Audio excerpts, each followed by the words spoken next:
जय झूलेलाल। मां सिंधी आहियां। मूंखे हिन ॻाल्हि जो ॾाढो फ़ख़्रु आहे। असां सभु सिंधी सिंधू नदीअ जा अंश आहियूं।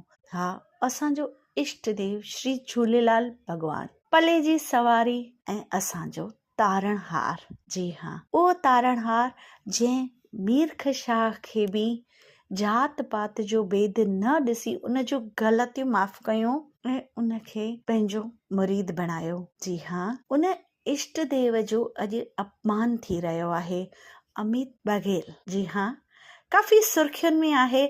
सिंधियत जो अपमान, असांजे भॻवान जो अपमान, असांजे भॻवान जे पले जी सवारीअ जो अपमान। उन जे इतिहास खोले ॾिठो हुजे त उनखे एतिरी सम्झ आहे त सिंधियुनि जी कुर्बानी वॾी कुर्बानी हुई। आज़ादीअ जे वक़्त में असां सिंधी अखंड भारत जो हिसो हुयासीं, आहियूं ऐं रहंदा। हा, अॼु बि उनखे पंहिंजी ग़लतीअ जो अहसासु थियणो घुर्जे ऐं असां सभु सिंधी इहा उमेद था रखूं त हू पंहिंजी ग़लतीअ खे सम्झे ऐं असां सिंधियुनि जो ईअं ई वापसि सन्मान थिए जीअं असांजो सन्मान राष्ट्रगान में बि आहे।